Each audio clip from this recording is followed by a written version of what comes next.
Et bonjour, bonjour à toutes et à tous, bienvenue sur Unimweb TV, la chaîne Twitch de l'Université de Nîmes.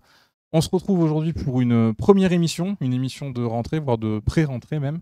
On est accompagné de plein de gens qui sont intervenus l'année dernière sur la chaîne, qui font vivre notre chaîne et notre communauté, et on va ensemble regarder un petit peu des extraits un peu sympas qu'on a choisis pour vous parler des émissions, vous parler de ce qu'on fait et vous présenter un petit peu ce qui a été fait, ce qui est à venir sur Unimweb TV cette année. Donc, on va faire un petit tour de plateau. Bonjour tout le monde, merci d'être là. Bonjour Tom. Bonjour Tom. Je vais peut-être vous laisser vous présenter, puisqu'on a des gens qui arrivent à l'université, peut-être qui ne vous connaissent pas encore. Donc, je vous laisse faire un petit tour de plateau pour vous présenter. Vas-y, Anne-Laurence. Allez, bonjour à tous et à toutes. Donc, je suis Anne-Laurence Ménessier et je suis la directrice de la bibliothèque universitaire qui se trouve sur le site Vauban. Nicolas Leroy, je suis professeur en histoire du droit, je suis vice-président également de l'université et j'interviens ponctuellement sur Web TV. Bonjour à tous, Yannick Martiquet, directeur de la recherche, et moi aussi j'interviens assez régulièrement. Et salut Nathan dans le chat. Et moi, du coup, Tom Servière, je travaille au service numérique d'accompagnement pédagogique et pareil, j'interviens plus régulièrement peut-être sur la chaîne durant l'année. Et oui, Nathan le BG, on espère que tu vas bien, nous ça va très bien. Donc voilà. On va commencer peut-être à montrer les premiers clips. Donc pour commencer, on va montrer un extrait des Vendredis de la recherche. Donc Yannick, tu pourras nous en parler un petit peu après. C'est un clip que tu as choisi dans l'entretien avec Mathieu Gollen. Tout à fait. On va se regarder ça. Les anthropologues vont sur le terrain. Et quand on va sur le terrain, en fait, on y va avec des idées préconçues, on y va avec une question de recherche de départ, etc. Et souvent, il y a d'autres questions qui émergent. Et ce fait de faire des terrains longs, relativement longs, permet de faire émerger des nouveaux questionnements qui ne seraient pas apparus autrement, je pense, que par ce type de positionnement. Je pense notamment au fait que, comme je viens d'expliquer, ma question de départ l'année dernière, c'était la mémoire collective. Et puis en fait, en parlant avec des paysans de Fukushima, ceux qui étaient restés, ceux qui étaient partis, je me suis rendu compte qu'il y avait une toute autre problématique qui était même de l'ordre du trauma, qui est qu'il y a une énorme différence dans la perception du désastre entre ceux qui sont partis, ceux qui sont restés, ce qui peut paraître évident, mais on ressent vraiment en discutant avec eux, et notamment le fait que ceux qui sont partis ont clôturé, ont fini ce désastre, en tout cas pour eux, c'est-à-dire le désastre pour eux c'était il y a 10 ans quand ils sont partis, ceux qui sont restés ils sont toujours ne sont figés du désastre, de la radioactivité, etc. Oui, donc Tom, il y a un petit souci de son, mais Tom est en train de le régler. Ça devrait être bon. C'est bon. Donc on verra ça à la prochaine vidéo. On va peut-être pas. Tu veux Oui, la repasser? Non, oui, c'est peut-être pas la peine. On verra ça la prochaine. Donc pour présenter ça rapidement, donc on a Mathieu Gollen là, qui avait participé au Vendredi de la recherche. Donc Mathieu Gollen, c'est un anthropologue qui travaille à l'université depuis un peu plus d'1 an maintenant. Et donc l'objectif de cette émission-là, c'est de recevoir des chercheurs et des chercheuses qui viennent un petit peu expliquer quelle est leur discipline de recherche, quels sont leurs modes de fonctionnement dans leur travail, à quoi ça ressemble la recherche dans leur domaine.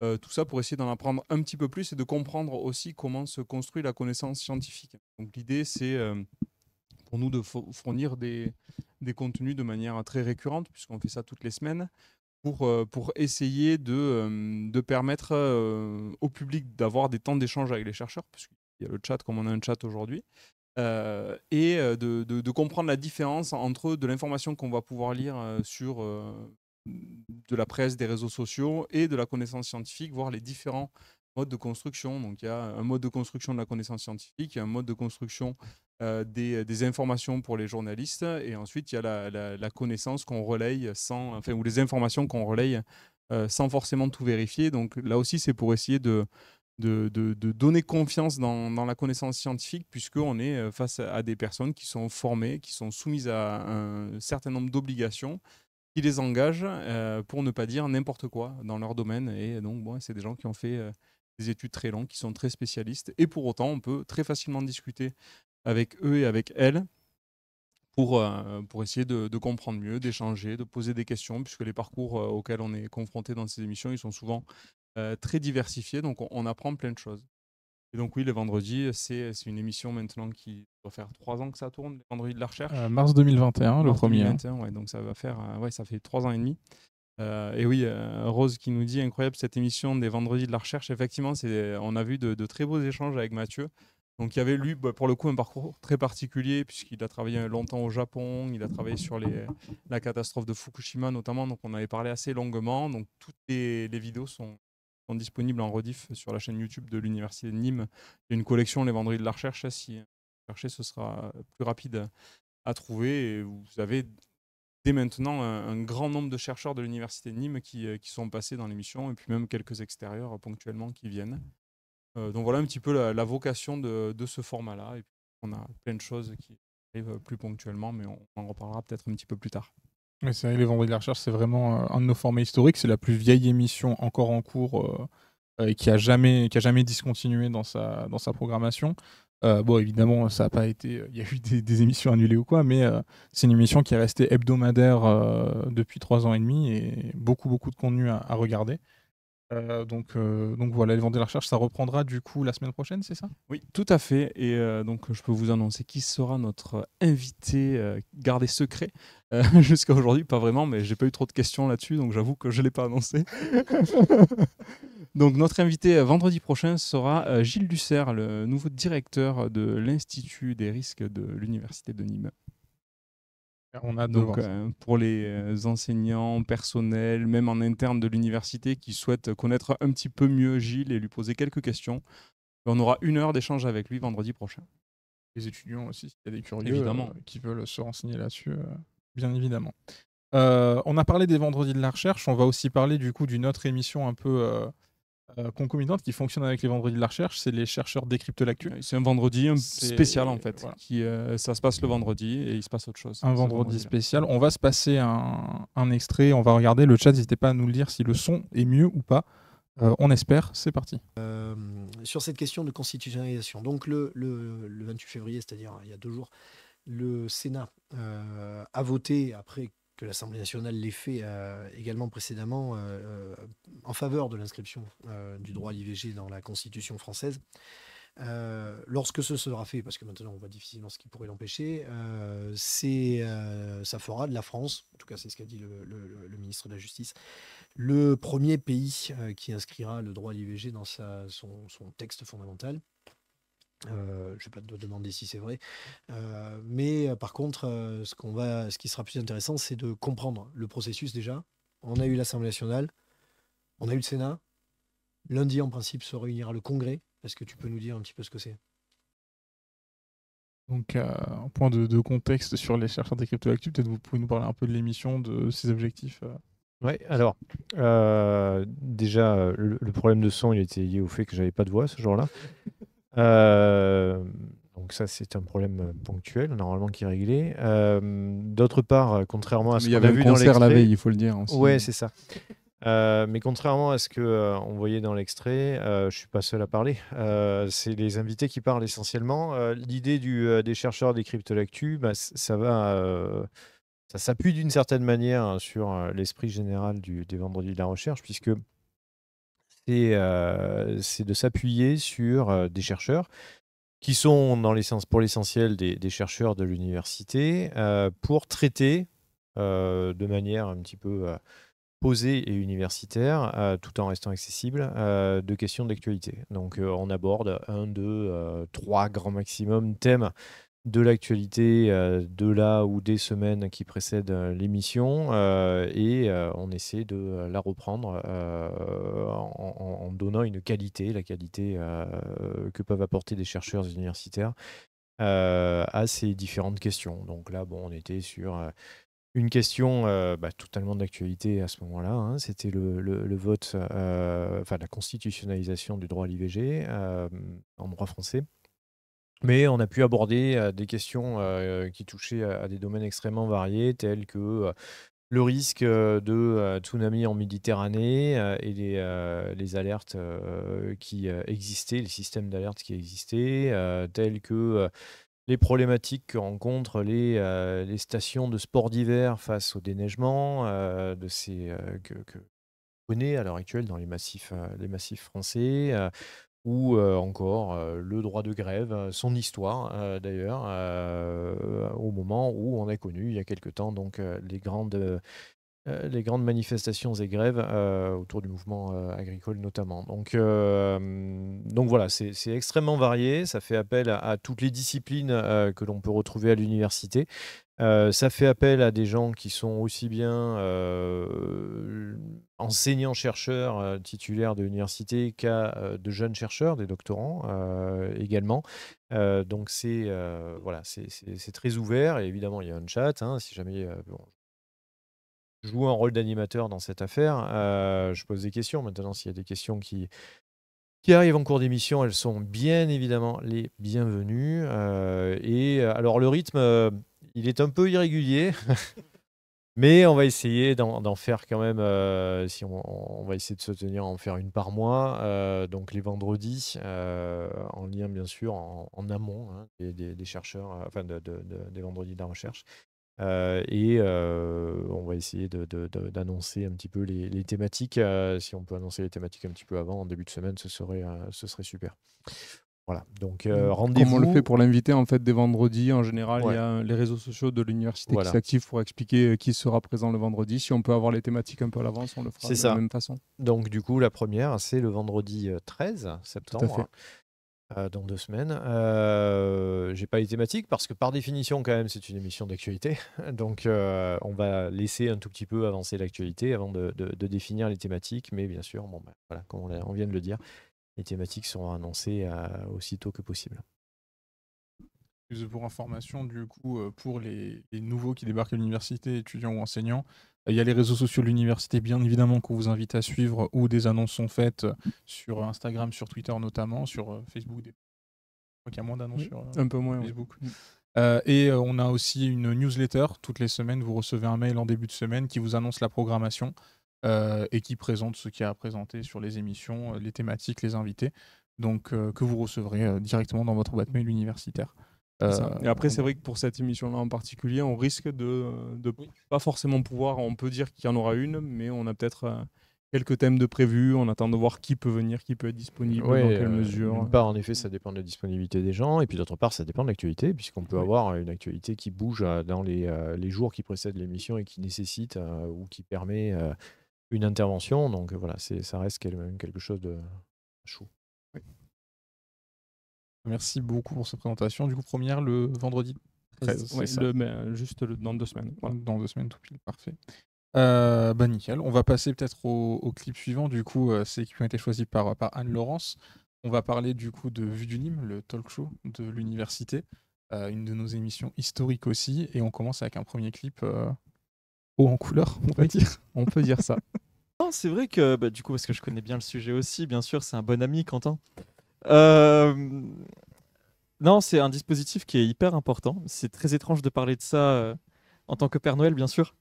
Mais c'est un dispositif qui permet donc aux étudiants qui ne sont pas forcément proches des universités, qui sont plus dans le centre de la France, de pouvoir avoir... Bon, c'est le Vigan. Le Vigan, oui, à vol d'oiseau. Non, mais c'est donc des étudiants plus d'un milieu rural qui auraient des difficultés à pouvoir venir. C'est très très perturbant. Qui donc du coup peuvent suivre le dispositif Campus Connecté. Est-ce que je sais pas.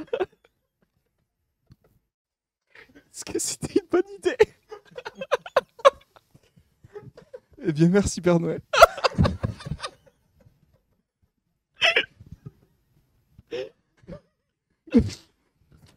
En tout cas, c'était un super. Bon, allez. On va passer à la suite. Tout ça, on dit qu'on fait comme ça. Mais Nicolas, spécialiste quand même pour lancer le truc et après dire à tout le monde d'arrêter de rigoler quand même. Ouais, non, mais c'est une émission très sérieuse. Oui, tout à fait. Tout à fait, oui. Donc, Vue du Nîmes, c'est du coup le talk show de l'université de Nîmes. Peut-être que vous voulez en parler, parce qu'on fait tous partie des intervenants réguliers de l'émission, on va dire. Laurence, à toi l'honneur, c'est ton extrait. Alors, c'est mon extrait. Donc, le fou rire est parti sur le campus connecté du Vigan.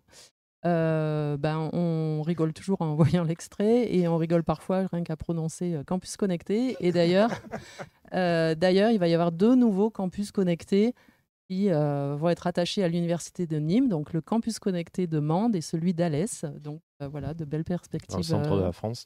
Dans le centre de la France, les deux, comme chacun sait. Voilà.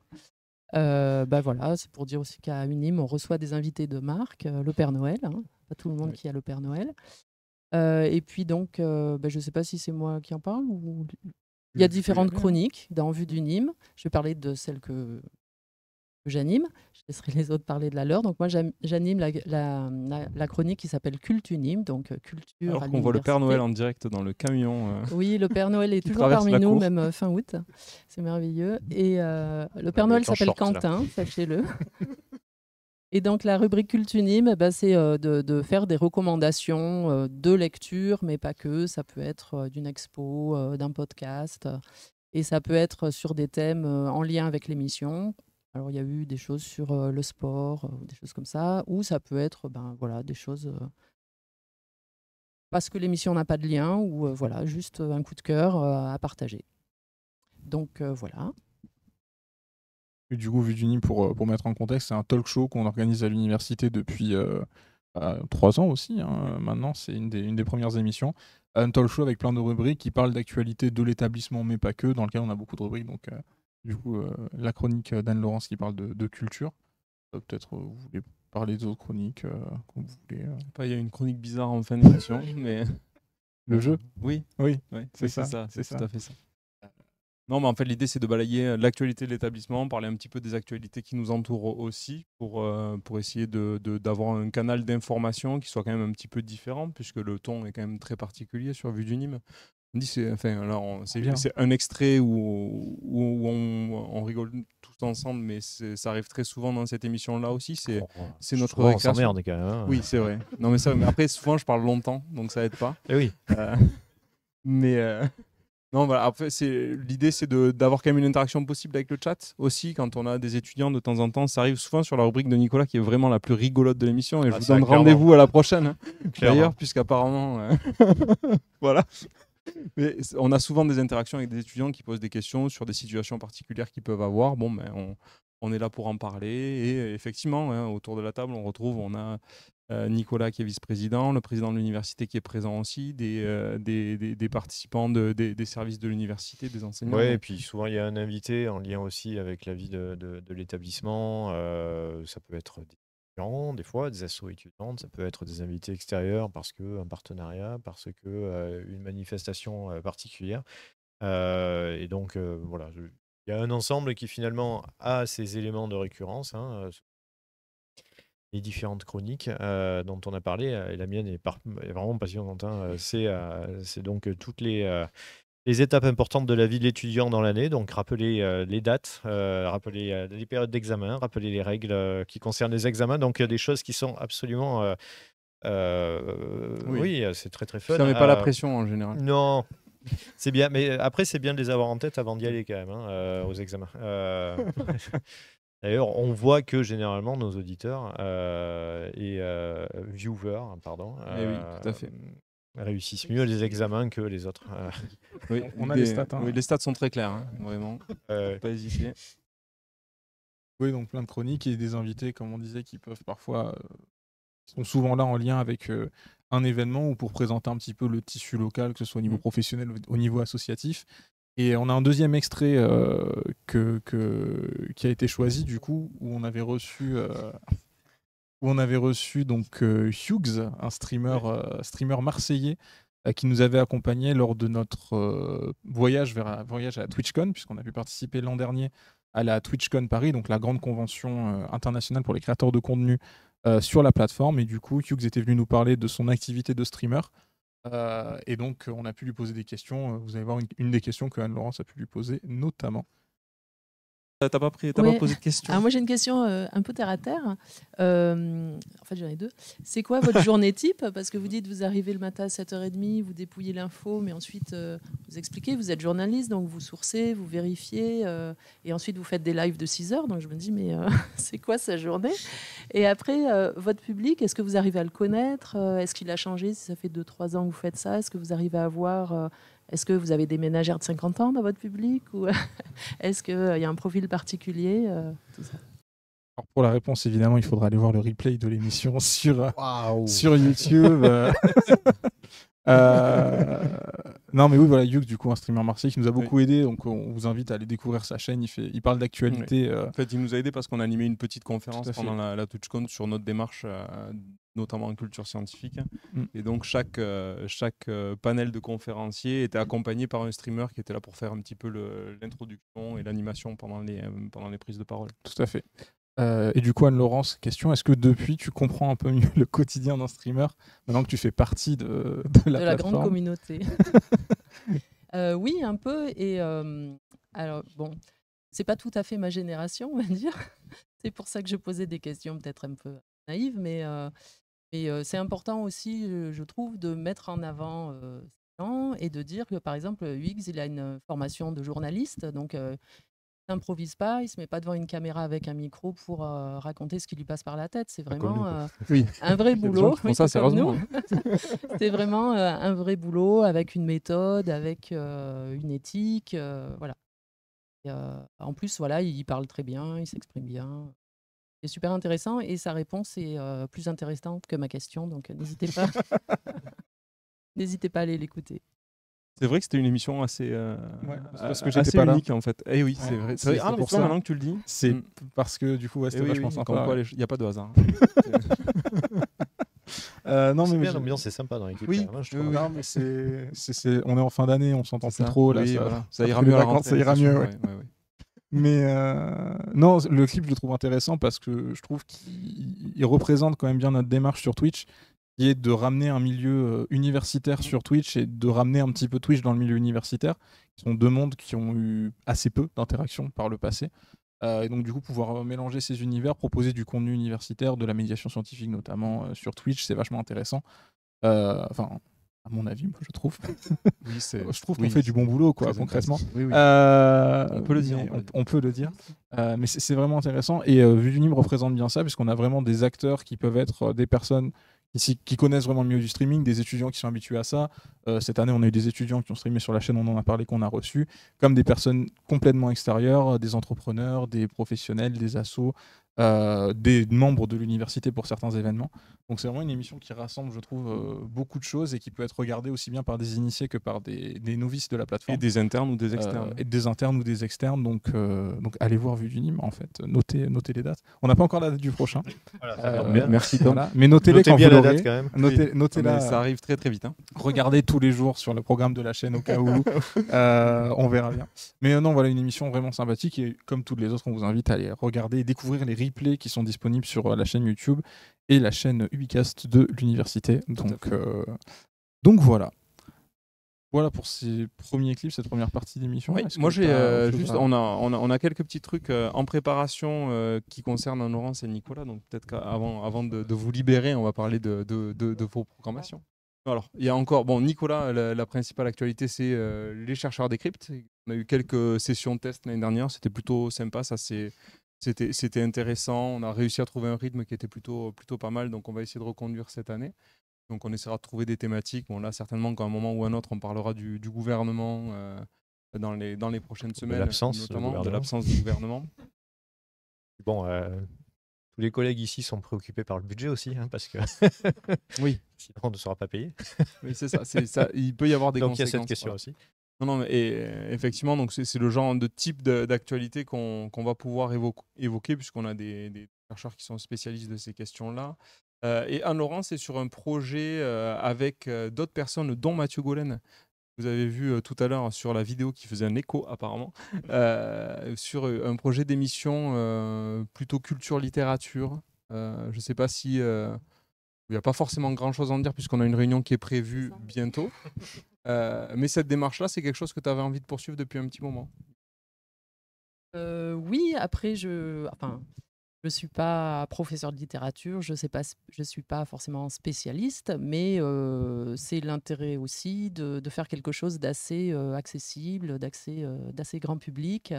Et voilà, on va en parler. Directrice de bibliothèque quand même. Oui, c'est pas non plus après, quelqu'un qui n'y connaît rien. Voilà. Alors attention, un bibliothécaire ne passe pas ses journées à lire tous les livres qu'il a dans sa bibliothèque. Voilà. Je tiens Non, à mais dire. tu connais quand même bien le milieu de la littérature et des productions culturelles. Oui, donc, oui, ça a un un peu, apport oui. très concret. Et puis, si on s'adresse à nos étudiants, d'avoir une connaissance de nos collections, c'est extrêmement important aussi. Aussi, et puis, c'est bien de mêler des chercheurs, des étudiants, des personnels, parce qu'à l'université, il n'y a pas que des enseignants-chercheurs, il y a aussi beaucoup de monde voilà, dans les services administratifs, etc. Donc, Twitch, comme on disait, c'est le lieu où se rencontrent aussi plein de gens, des internes à l'université, des externes, des partenaires, voilà, des enseignants, des personnels autres qu'enseignants. Donc, voilà, ça fait adapté et j'espère qu'on pourra faire quelque chose de bien. Je l'espère aussi. On n'en doute pas.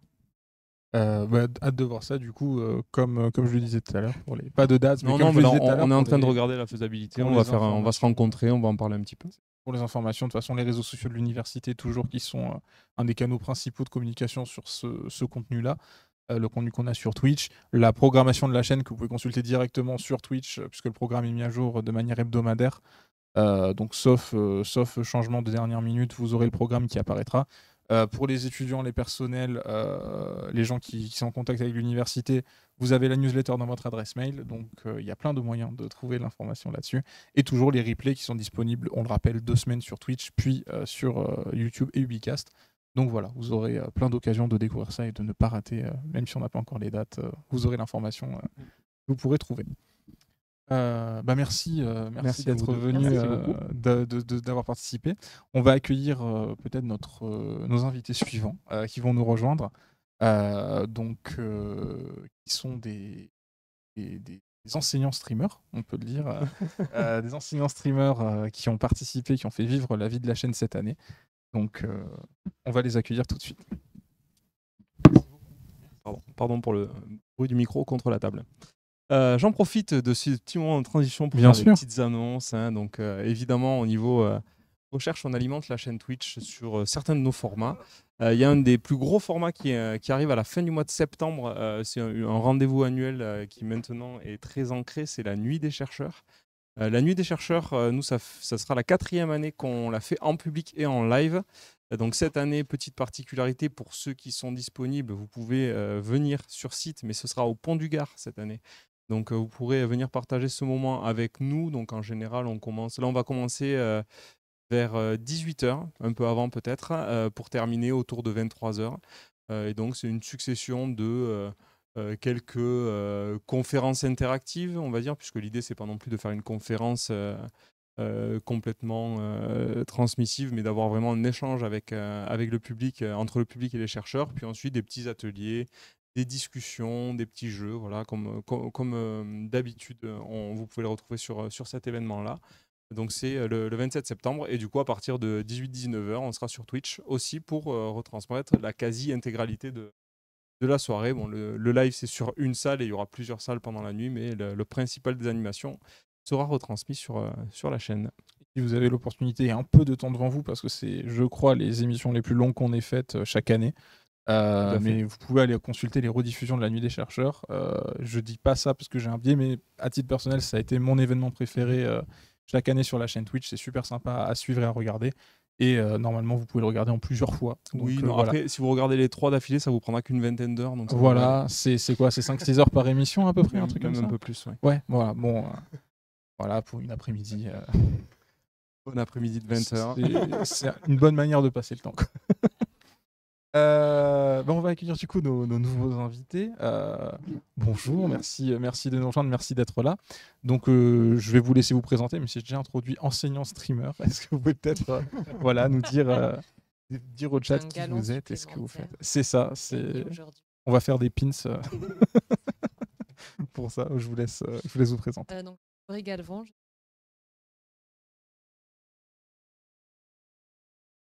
j'anime une belle neuro. Thibaut Perrin, je suis enseignant-chercheur, maître de conférences en sciences de gestion et du management, et je participe à diverses.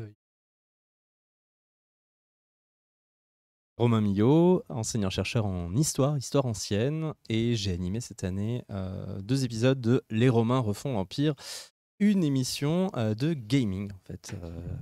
gaming pédagogique. Évidemment. Ah oui, bah oui. Quand même. Enseignant, streamer. Mais voilà, c'est un des projets qu'on a conduit. Puisque cette année, on a eu pas mal de nouvelles émissions qui sont apparues. Donc, Laurie, Romain, vos émissions sont créées cette année. Thibaut, toi, tu avais déjà streamé avant. Je crois que, si je dis pas de bêtises, tu es le premier enseignant à avoir eu ton format sur la chaîne. Oui. Donc, on aura l'occasion d'en reparler. On va commencer peut-être par Laurie. Du coup, on va montrer un extrait donc, de ton émission qui s'appelle Neurotrip. On va montrer l'extrait, on en parlera après. Attention, s'il y a des personnes sensibles dans le chat, sachez qu'on va voir un dessin de cerveau dans une tête. Voilà. Je préviens au cas où. Vous avez 3 secondes pour fermer les yeux. 3, 2, 1. C'est pas des secondes, mais c'est parti. Léonard de Vinci, donc avant Vessal, avait eu accès et a disséqué un cerveau et montre une anatomie proche de celle que nous avons aujourd'hui des ventricules. Donc, il y avait déjà ce vent, on savait que c'était pas correct ce que Galien faisait, et lui a pu vraiment le démontrer, a montré l'ensemble de système donc des ventricules. Pourquoi c'est important ces ventricules?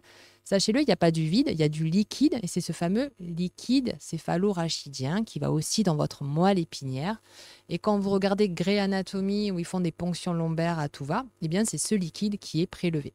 D'accord? Donc, il circule de la moelle épinière jusque dans votre cerveau et autour de votre cerveau. Il y a une fascination pour ces ventricules. Voilà pour cet extrait. Une vraie fascination. Une vraie fascination. Incroyable phrase. Je trouvais que c'était une Vraiment. belle conclusion. Ah oui, et ça déroule. Faire l'émission, si on dit que les yeux sont la porte de l'âme, c'est dû à ça. Les ventricules. Derrière, vieille représentation. C'est pas. Et oui, les neurosciences, c'est lié à plein de choses.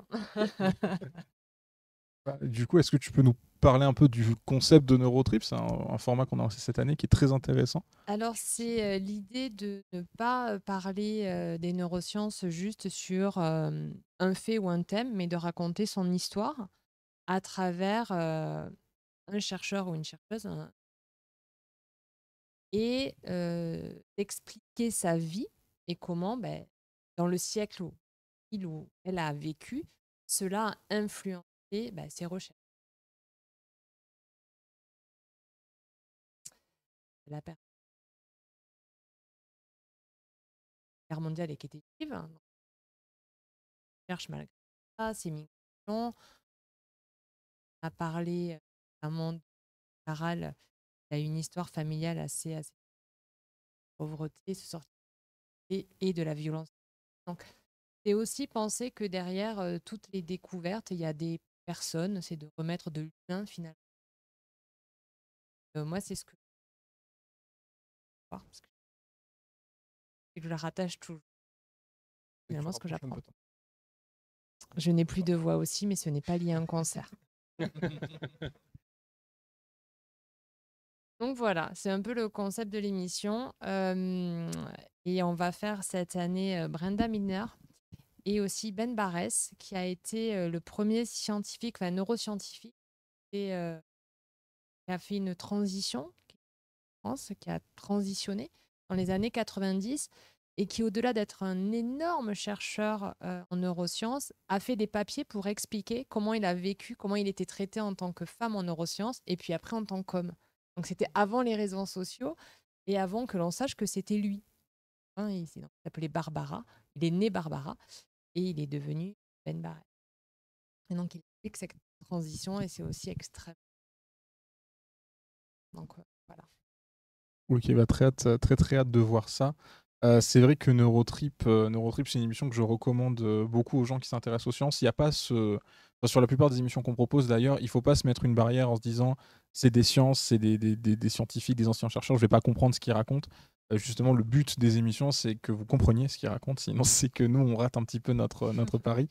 Mais c'est vrai que Neurotrip, moi, c'est des émissions que j'ai beaucoup aimé à suivre du coup en régie et revoir après, puisqu'il y a ce côté découverte de la vie de ces personnes-là. Donc, en plus, tu racontes des parcours qui sont souvent assez fous. Je repense au dernier épisode sur Rita Levi Montalcini qui était fou avec cette histoire de laboratoire de fortune un petit peu pendant la guerre.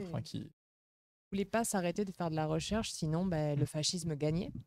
Donc, du bord de poulet, c'est fou. Et, ça montre à quel point l'être humain peut être résistant.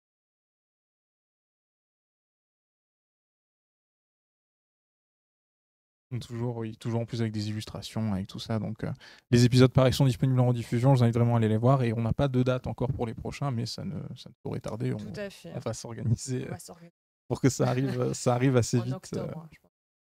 Oui, c'est la rentrée. Et puis voilà. Merci beaucoup pour cette présentation. On va peut-être passer aux extraits de Thibaut, du coup.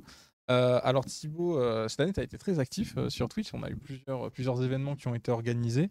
Et on va commencer par un événement que tu as organisé du coup en décembre, si je ne dis pas de bêtises. Tout à fait. Sur la langue française avec des personnes en France et au Québec, un événement international. Donc on se met le premier extrait. C'est parti. Vous avez une spécificité pour l'équipe au Québec là, qui doit être compris en français. Lorsqu'un événement du genre arrive, ça fait en sorte que ça peut être motivant pour les Québécois qui ont comme langue maternelle le français, de dire, OK, on va se donner un peu plus pour prouver que le fait français au Québec est encore vivant et doit être respecté. C'est beaucoup plus une marque de respect que le joueur avait, d'irrespect, à vrai dire, voulait noter en disant, là, gardez là votre anglais, parce qu'au Québec, on est en français et c'est une motivation supplémentaire qu'ils ont eue. Et qu'ils le gardent leur anglais. Alors, cette émission, c'est pour moi, alors c'était un petit rêve personnel parce que j'ai un attachement très fort avec le Québec. J'y ai vécu 7 ans à Montréal. En fait, j'avais envie de faire une émission sur la langue française. Donc ça tombait bien parce qu'en fait la Maison de la Francophonie faisait un appel à projet auquel j'ai participé et ils nous ont attribué une bourse pour organiser cette émission. Ce qui est chouette, c'est que c'est un événement international qui portait sur la langue française, langue que l'on utilise évidemment tous les jours.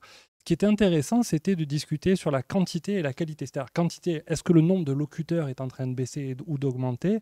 Et donc, cet extrait-là portait sur la quantité. C'est-à-dire, en fait, qu'ils le gardent leur anglais. En fait, c'est un joueur de football américain qui a fait scandale au Canada parce qu'en fait, tous les commentateurs, il y avait des publicités en anglais.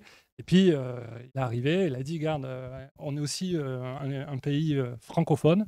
Donc, il faudrait mettre aussi une part de droit à la langue française. Donc, je trouvais ça assez intéressant de discuter de ce rapport de la langue. Et de l'autre côté, il y avait dans la seconde partie quelque chose que je porte au sein de l'université, enfin du moins dans mes enseignements, sur la qualité, c'est-à-dire l'usage, les problématiques de syntaxe, d'orthographe et de grammaire que tous les enseignants, auxquels tous les enseignants font face. Je vois mes collègues hocher de la tête. Et en invitant notamment une enseignante-chercheur qui a fait une étude sur l'impact de l'orthographe dans le processus de recrutement. Donc ça, vraiment, j'invite les étudiants à le regarder parce que la maîtrise de la langue française a un impact direct sur votre carrière. On a l'extrait, si tu veux, pour la qualité du coup. Alors au début, quand j'ai commencé mon travail de thèse et que j'ai expliqué que mon objectif, c'était d'étudier l'impact des fautes sur les perceptions et le comportement des recruteurs, on m'a dit que ça ne servait à rien parce que l'orthographe, c'était plus un sujet, que c'était plus une compétence importante, que ça comptait pas. Il y avait toujours des débats passionnés autour de cette question. Donc, je me suis dit que ça pouvait être intéressant d'objectiver et d'essayer de mesurer justement les effets de ces fautes. Et vous avez raison de dire que ces fautes ont un effet à la fois sur la manière dont le rédacteur est perçu, en termes de qualité, d'intelligence parfois, de savoir-être, et ça a aussi un effet sur le comportement des recruteurs, puisque à CV égal, un CV qui comporte des fautes a beaucoup plus de risques d'être rejeté à l'étape de présélection des dossiers de candidature. Donc voilà, c'est un extrait effectivement de l'enseignante-chercheuse, donc la chercheuse Christelle Martin-Lacroux, qui est professeure des universités spécialisée justement sur ces biais dans le cadre des recrutements et qui a prouvé par diverses publications de l'impact de l'orthographe dans la sélection. C'est un critère implicite que les recruteurs utilisent malheureusement et qui a un impact spécifiquement pour les personnes qui sont d'origine modeste. Et donc la dernière partie de cette conférence, elle portait sur un programme qui s'appelle Écrit Plus. Et on avait invité une doctorante en linguistique qui avait participé à ce programme. Alors j'invite à tous les étudiants à se connecter sur Écrit Plus. Vous tapez Écrit Plus, vous le googlisez. Et ça, c'est pas bien de ma part.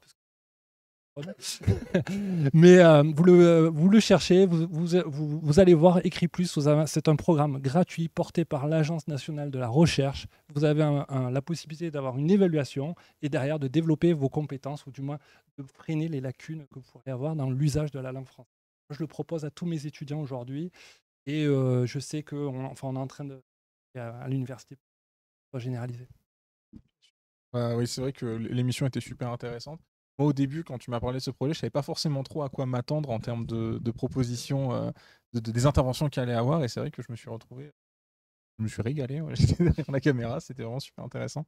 Et Thibaut parlait québécois. Et Thibaut, si vous regardez l'émission, vous remarquerez qu'il n'a pas le même accent au début et à la fin de l'émission. On l'entend, on entend Montréal qui ressort. Ben là, je vois pas de quoi tu parles. Il y a un extrait, si vous regardez l'émission, au moment où il parle de coton ouaté, vous comprendrez que c'est le moment où le québécois est ressorti à fond. Et à partir de là, c'est plus la même personne qui est devant la caméra. Et oui, c'est bien que nous ayons une neuroscientifique. Je fais faire un dédoublement de personnalité. Je m'appelle Robert. Oui, c'est vrai que c'était exceptionnel. Alors, je tiens à te remercier aussi parce que c'est toi qui as participé à l'organisation. Et ce qui était un défi aussi, c'était d'avoir toutes ces personnes en ligne, en ayant des personnes en présentiel. Et honnêtement, c'était assez intéressant d'avoir parce que ce format-là, à la base, n'est pas forcément adapté. C'est une belle expérience. Oui, c'est vrai. Avec grand plaisir. Merci à toi pour l'opportunité sur ce projet. C'est vrai qu'on avait aussi en présentiel du coup des enseignants-chercheurs de l'université. Il y a aussi l'association Gare Québec qui a participé. Et oui, qui ont parlé du grand concours littéraire qu'ils organisent tous les ans avec tous les collèges du Gard et les collèges d'une partie du Québec. Non, de tous les collèges du Québec d'ailleurs. Et qui ont parlé aussi d'autres événements qui ont eu et aussi des collègues en droit, une collègue en maître de conf en droit public et une autre en droit privé, Aurore Fournier et Sylvie Salle, qui sont intervenus pour discuter justement du constat de la langue française en tant qu'enseignant. Ouais, c'était pareil, la rediffusion est disponible. Donc l'émission s'appelle Valoriser la langue française, ça prend pas la tête à Papineau, si je me rappelle bien. Exactement. Donc le replay est disponible également. Toujours pareil, vous pourrez retrouver tout ça. Et dans les extraits que tu nous as envoyés, on a aussi un autre événement, un gros événement de l'université de l'an dernier que tu as organisé, pas tout seul, mais que tu as évidemment porté. On se met l'extrait du coup pour parler un peu de ça. Alors on a un petit peu discuté ensemble. Moi, ce qui m'a impressionné avec ce logo, c'est qu'en fait, il y a une représentation qui est assez similaire dans un livre que j'aime beaucoup, qui est un livre d'un grand chercheur qui s'appelle Adam Grant, qui est un psychologue des organisations et qui a fait un ouvrage qui s'appelle Give and Take, donner et prendre en français. Et donc sur la couverture, je voyais ce logo et je me disais mais c'est fou, ce logo me parle, il me plaît. Et il faut savoir que c'est vraiment mon livre, c'est ma passion, c'est un livre qui est incroyable. Je vous invite à tous le lire d'ailleurs si ça vous intéresse. D'ailleurs il me semble que j'en ai parlé en cours d'insertion professionnelle. Donc, en fait, il est très intéressant ce logo parce qu'il représente justement la notion même de risque. C'est-à-dire que dans le logo, en fait, ce que l'on voit, c'est un individu qui tient par la main un autre individu vers le bas et qui le tire vers le haut. Et en fait, il y a cette notion de donner et donc de prendre un risque pour une autre personne. Et donc, la thématique de ce TEDx, justement, c'est la confiance et la définition la plus consensuelle qu'on utilise dans les travaux de recherche, c'est celle de se rendre volontairement vulnérable. Et oui, alors quel événement, le TEDx, je crois que c'est l'événement où je ne vais jamais autant stresser de ma vie. Parce que on ne pensait pas, alors avec Guillaume, on l'a organisé avec Guillaume Bartolotti, et puis là, on avait invité donc, le jour même pour parler du TEDx des étudiants de licence 3 droit de l'Université Nîmes qui étaient volontaires pour y participer. Alors en plus, ils étaient en plein milieu de leur partiel, donc ils étaient quand même bien occupés, et ils ont mouillé la chemise. Ce qui était assez intéressant dans cette émission, c'est c'était une émission assez ouverte. Alors, on n'avait pas forcément préparé, puis on a discuté justement de cette conférence.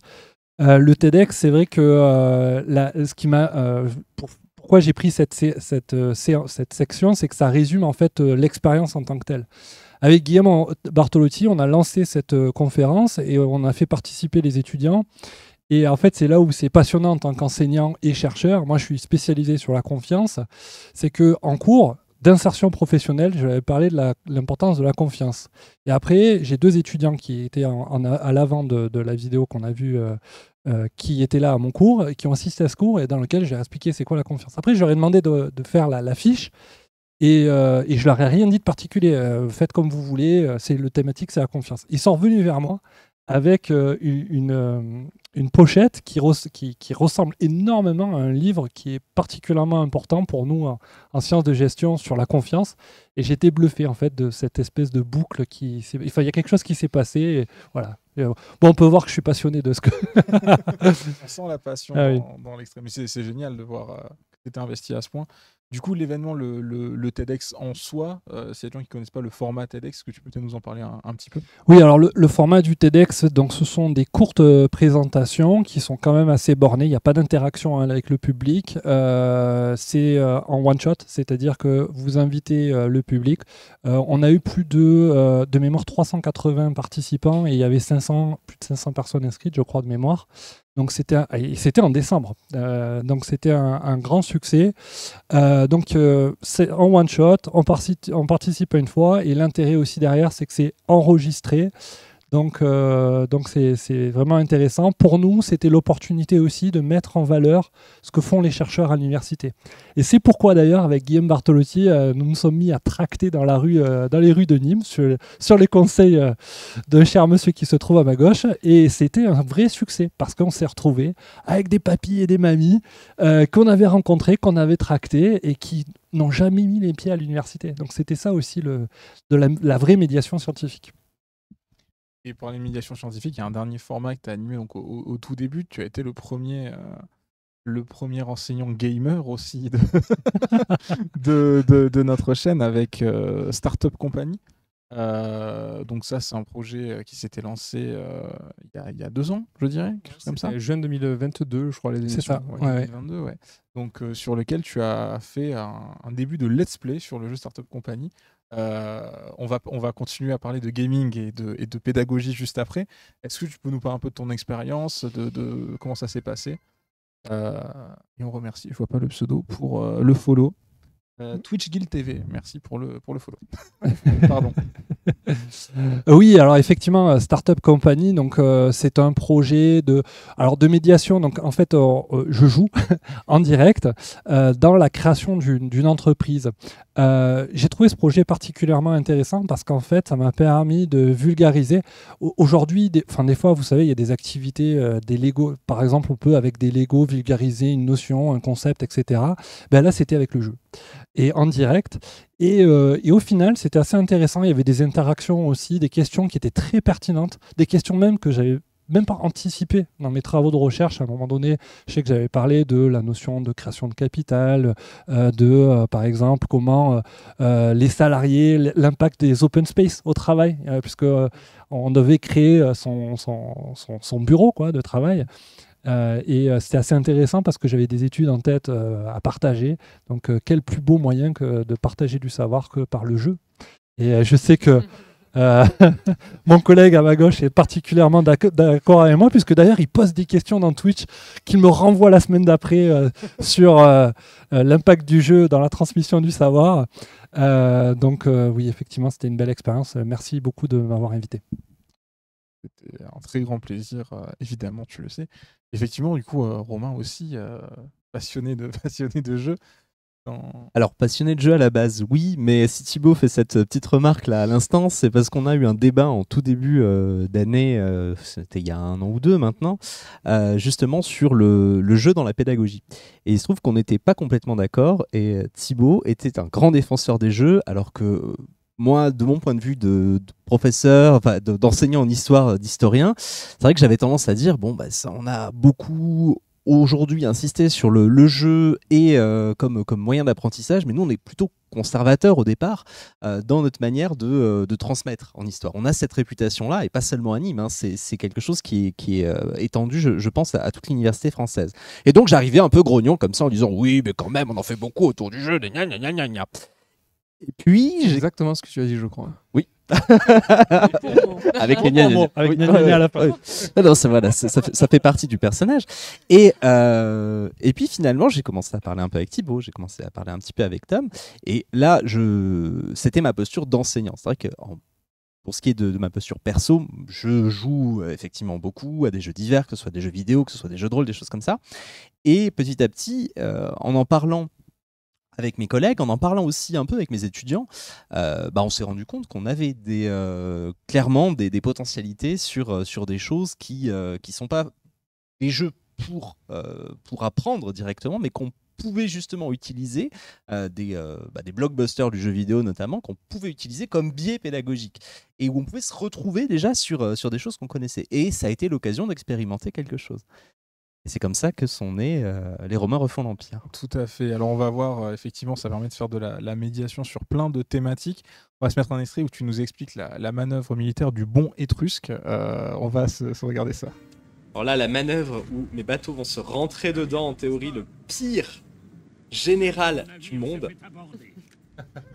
Il continue de m'aborder, hein. Mais il reste plus personne dans ton bateau, là. Arrête tout. Alors attendez quand même, on n'a pas fait un petit zoom d'abordage. Regardez ces braves Romains là qui tiennent. Il se passe... Allez les Étrusques, qu'est-ce que vous voulez faire? Alors oui, très réaliste, hein, la technique d'abordage, c'est le fameux bon étrusque, hein, qui est bien connu pour être d'une efficacité redoutable. Mais attendez, parce que je rigole, mais ils ont l'air encore nombreux sur ce bateau. Ah mais eux ils tirent. Alors attendez, non, à l'abordage. À l'abordage dans les premiers champs. Alors eux ils regardent. C'est vraiment les touristes quoi. Merci Tom pour cet extrait qui est le plus pédagogique, je pense. Je pense aussi. Et le plus historiquement attesté qu'on puisse trouver à l'échelle d'une émission qui fait 2h30 quand même. Mais là, oui, c'est la petite séquence de fin d'émission où justement on expérimente les batailles navales. Alors autant la technique de l'éperonnage, on va essayer de rattraper un peu niveau pédagogique comme on peut. La technique de l'éperonnage est bien attestée, fait partie des techniques principales de combat naval dans l'Antiquité. Mais pour le coup, c'est vrai que l'abordage bondissant, ça c'est pas attesté dans les sources. Non, c'est plutôt Jack Sparrow, ça. Non voilà. Est-ce qu'on peut attester que ça n'a jamais existé? Non. Voilà. Non, on peut, voilà. Et on peut preuve du contraire. Jusqu'à preuve. Oui, voilà. Merci Ridley Scott. Non, concrètement. Le prochain film. Vous y étiez peut-être. Vous y étiez. Non, concrètement, ça fait partie des choses assez marrantes qu'on trouve dans cette émission. C'est évidemment hein, les quelques bugs, les quelques facilités. C'est très dur de garder son sérieux après cette séquence. Mais voilà, alors évidemment, c'est Rome Total War 2. C'est un jeu, quand j'en ai parlé avec les étudiants, c'est quelque chose qui est très connu dans le milieu des historiens, très joué aussi, et qui permet d'avoir un grand spectre on va dire, de milieux de l'Antiquité. Pour être plus précis, c'est un jeu qui prend en compte à la fois la partie militaire, mais aussi la partie tactique et même une partie de la vie sociale des Romains. Et ça permet donc de rebondir sur plein de notions qu'on voit avec les étudiants dans le cadre des cours de L2, des cours de L3 sur la République et sur l'Empire romain. Et donc, c'est un excellent moyen d'introduire des éléments de contexte historique, de repréciser. Le but, et ça, on s'était mis d'accord d'entrée de jeu, c'est pas de faire du fact-checking. C'est vraiment quelque chose que je trouve limitant de se contenter de dire ça c'est vrai, ça c'est faux. C'est quelque chose qu'on peut effectivement de temps en temps souligner, mais en même temps, c'est à mon sens pas le meilleur moyen, puisque c'est pas une critique du jeu. Ces émissions, c'est vraiment on joue tout en expliquant des notions, en revoyant ou en introduisant des notions qu'on n'a pas encore vues dans le cadre des cours, et évidemment un public plus large si possible. Le public est très intéressant dans cette émission parce qu'il y a une discussion permanente avec le chat. Dans le chat, on a des vrais passionnés qui, des fois, viennent apporter des points de détail ultra précis sur certains équipements, certaines manœuvres, certains éléments. C'est assez fou. Oui, ça c'est vrai que c'est assez incroyable, non seulement sur le chat pendant les émissions, pour ce qui est de la partie historique, avec j'apprends des choses. J'apprends parfois des choses de certains étudiants qui ont des connaissances plus poussées en termes d'art militaire que les miennes. Et c'est très intéressant parce que du coup, le chat nourrit et en parallèle du jeu, on a des débats érudits dans le chat qui sont assez intéressants à suivre.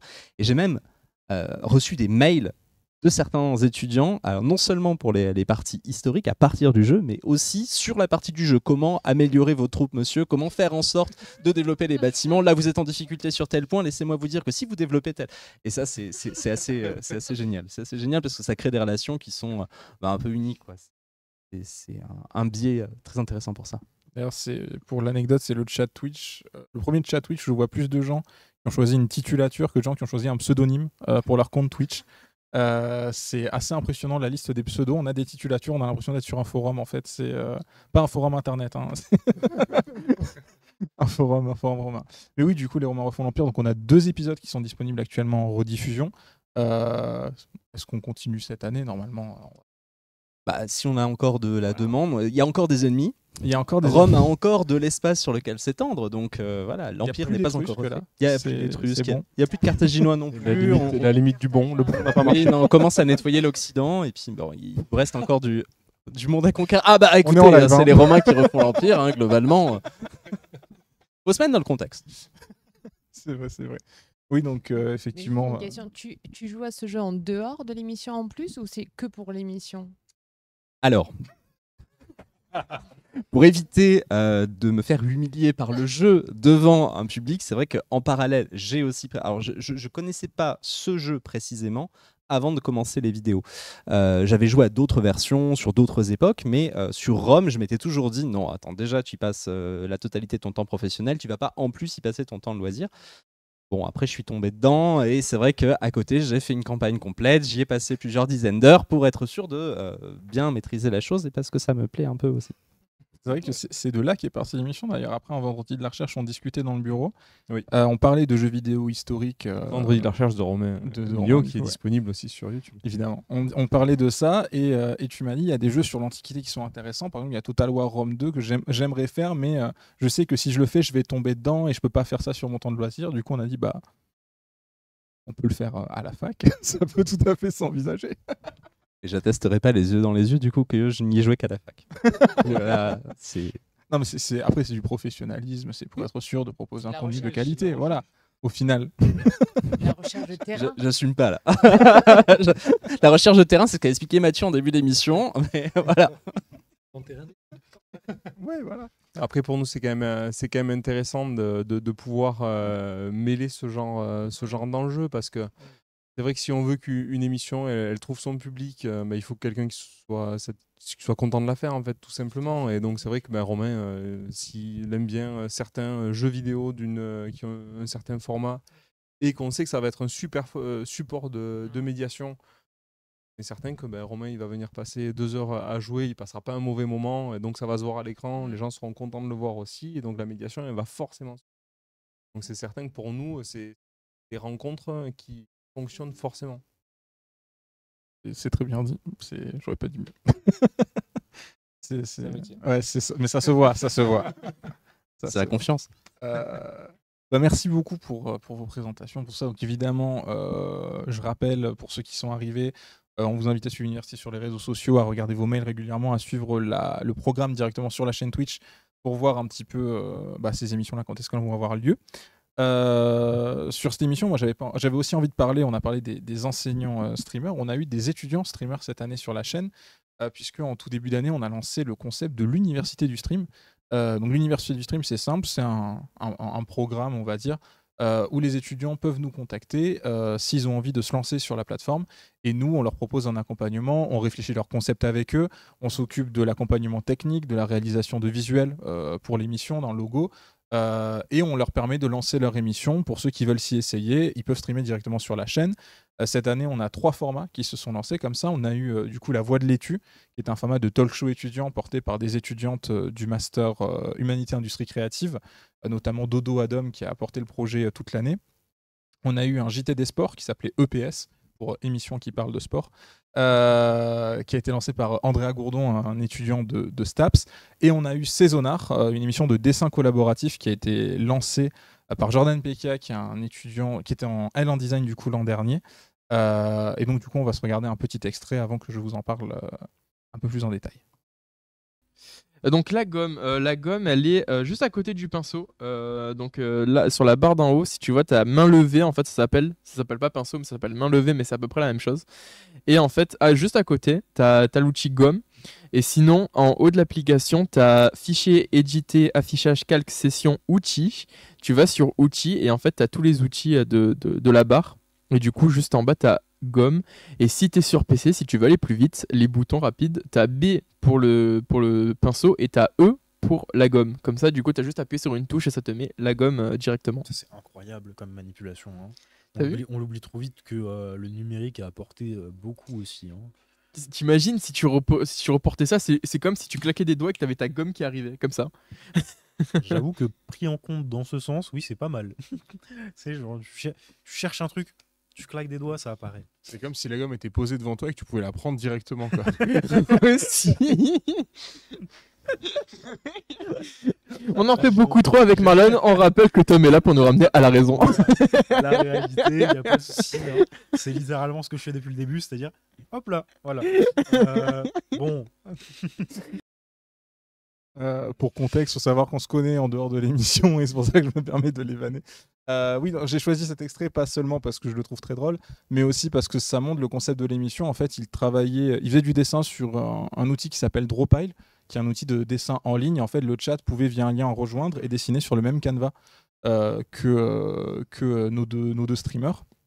Et ça a permis de créer en fait une sous-communauté de l'université. On a vraiment une communauté dédiée à Saisonard. Dont des artistes qui venaient toutes les semaines participer au dessin. Là, on voyait des yeux qui étaient en train de se dessiner. C'était la première participation typiquement de Kawa, qui est devenue Bubble Kawa. Bubble Kawa, tout à fait, qui stream de son côté, qui est très, très, très, très talentueuse, qui est devenue une vieweuse régulière de la chaîne, alors qu'elle n'a aucun contact avec l'université de Nîmes à la base. Voilà, donc c'est une émission qui était vraiment très sympa. C'est l'émission de l'université du stream où il y a eu le plus d'épisodes, puisqu'elle est passée en hebdomadaire sur la fin de l'année dernière. Et voilà, ça montre un petit peu la diversité de ce qu'on peut avoir, puisque là, c'était vraiment l'idée de se poser en fin d'après-midi, dessiner pendant 1 heure, 1 heure et demie ensemble, passer un bon moment, discuter. Et le titre de l'émission, donc Saisonard, faisait référence au fait qu'à chaque saison, on changeait de thématique pour la fresque. Et donc, du coup, on a eu un début de fresque hiver, puisque l'émission est apparue fin novembre, début décembre. Et ensuite, il y a eu des dessins collaboratifs avec 4 ou 5 personnes qui participaient à chaque fois en dessinant en même temps en ligne. Donc, c'était une émission très sympathique. Voilà, je voulais en parler pour rappeler que ce fait de pouvoir venir streamer sur la chaîne veut dire découvrir, se former aux outils, avoir un accompagnement technique, etc. C'est quelque chose qu'on peut faire et qu'on a envie de continuer cette année. Donc s'il y a des étudiants qui tombent là-dessus, qui nous regardent et que vous êtes intéressés par la chaîne, par le streaming, par ce milieu-là, vous pouvez nous contacter à twitch@unim.fr. On se fera un plaisir de vous accompagner, de voir comment est-ce qu'on peut travailler ensemble, soit pour créer votre format d'émission, soit parfois pour venir juste voir comment fonctionne la régie, comment fonctionne... Pourquoi est-ce qu'on peut bien parler dans ces micros et pourquoi est-ce que le son est bon quand il n'y a pas d'écho, ce genre de questions. C'est quelque chose qui est très ouvert, la démarche est très ouverte et d'ailleurs ça ne s'adresse pas qu'aux étudiants mais aussi au personnel de l'université, aux enseignants. Du coup, normalement on est plutôt sympa, on essaye d'accompagner au mieux. Donc voilà pour ça. Non, pas du tout, moi, tout va bien, je t'écoute, je suis discipliné. Et apparemment sympa comme les autres aussi. Tout à fait. C'est le terme que j'aurais employé aussi. Donc voilà. Pour l'université du stream, c'est vrai que je me suis bloqué tout seul là. Donc voilà, pour l'université du stream, évidemment la démarche reste ouverte, donc n'hésitez pas à nous contacter, à venir voir ce qui se fait sur la chaîne. Et voilà. Pour tous ces éléments-là, j'ai un dernier extrait que je vais vous mettre. Donc c'est un extrait de Unimatin, la matinale de l'université, qui est une émission que j'ai le plaisir d'animer tous les lundis. Donc, On a la météo, c'est super. Alors c'est pas un extrait de la météo malheureusement. Je me suis dit est-ce que c'est vraiment pertinent? Et l'instant. Vous êtes motivés, prêts pour commencer cette nouvelle semaine. Et voilà, moi je suis très content de vous retrouver pour cette nouvelle émission. S'il y en a qui sont là pour la première fois en live comme en rediffusion, bienvenue à vous, merci de nous regarder. Le concept de l'émission, c'est la matinale de l'Université de Nîmes. On va parler de l'actualité à l'université. Qu'est-ce que vous pourrez faire sur le site cette semaine? Et puis ensuite, on va discuter un peu de la météo à Nîmes. On va parler de jeux vidéo, de culture pop en général. On discute ensemble. L'idée, c'est de commencer la semaine et de se faire tous ensemble une liste de choses à faire, à regarder, à jouer, à écouter. Bref, voilà. J'ai pas choisi l'extrait qui met le plus en avant. On fait des sacrifices pour la chaîne. Oui. J'ai fait celui de commencer à 7h30 le lundi matin pour venir présenter une matinale de l'université. Donc, j'ai pris un extrait volontairement où je suis complètement explosé, mais parce que c'est une émission où l'idée c'est ça, c'est qu'on se réveille ensemble, on arrive, on est complètement claqué, c'est lundi matin, on est fatigué et au fur et à mesure on se réveille et on parle un petit peu de tout ça. Donc lundi matin c'est une matinale hebdomadaire de l'université pendant laquelle en fait on parle de toutes les actualités, qu'est-ce qu'il y a à faire sur le site, sur les sites de l'université cette semaine ou en lien avec l'université. Donc on parle des événements, on donne les dates, les lieux, on donne la météo, qui est une rubrique très importante, qui a été exigée par l'université d'ailleurs. Oui. Une fois il est arrivé après, je me suis fait engueuler parce qu'il n'y avait pas eu la météo, faut le savoir. C'est exactement ça. Alors que c'est juste qu'il n'était pas réveillé. Mais j'avais des choses à faire. Ça n'a rien à voir. Donc voilà, on parle de météo, on parle des actualités, et ensuite on discute, on a au moment nerd, tout à l'heure on parlait de Vue du Nîmes. Dans Vue du Nîmes, j'anime l'Instant Geek où je parle des actualités pop culture, culture jeux vidéo, culture Twitch, culture internet. Et donc du coup, dans Unimatin, on a l'Instant Nerd où on discute pareil de cinéma, de séries, de jeux vidéo, de musique. L'idée c'est que pour commencer la semaine, on partage avec le chat des recommandations pour se dire tiens, qu'est-ce que je vais regarder cette semaine, qu'est-ce que je vais aller voir, quelles sont les actualités, quelles sont les choses à récupérer. On a des petits débats, on a des petites discussions sur certaines œuvres, c'est très sympa. On a pareil notre petite communauté Unimatin qu'on retrouve tous les lundis, y compris avec des gens qui n'ont rien à voir avec l'université, mais qui juste se réveillent avec nous. Donc voilà, une émission moi, que j'ai le plaisir d'animer. On a pu faire quand même 25 émissions l'année dernière. Donc voilà, hâte de commencer cette année. On va essayer d'en faire plus. Et c'est le prochain rendez-vous d'ailleurs, non? Non, c'est pas le prochain rendez-vous. Le prochain rendez-vous, c'est les vendredis de la recherche. Ok. Et Unimatin reprendra pas lundi prochain, mais c'est pré-rentrée, le lundi d'après, tout à fait. On reprendra juste après la pré-rentrée pour discuter de tout ça. Donc pareil pour les étudiants qui vont arriver ou ceux qui sont sur l'université et qui se renseignent pas forcément, font pas la démarche de venir se renseigner. Vous avez un résumé en fait de tout ce que vous avez à faire là-dedans, puisqu'à l'université, il ne se passe pas que des cours, mine de rien. Il y a plein d'événements qui sont organisés toutes les semaines, que ce soit des événements culturels, des événements festifs, des événements un peu sympas. Vous avez plein d'accompagnements pour vous aider, pour vous accompagner dans votre vie étudiante. Et nous, l'objectif, c'est de vous faire un condensé de tout ça et de subir ensemble notre réveil. On prend le café, on se pose et puis on discute péniblement au début et après généralement l'ambiance est super cool. donc voilà, je vous invite évidemment à venir voir tout ça. Donc on commencera pas lundi prochain, lundi 9 du coup, si je dis pas de bêtises. Lundi 9 septembre, ça tombe donc à 8h15 le lundi avec le sourire et en étant tout à fait éveillé. Donc voilà. Pour la dernière émission dont on voulait parler, je sais pas si on a d'autres éléments d'actualité qu'on veut partager.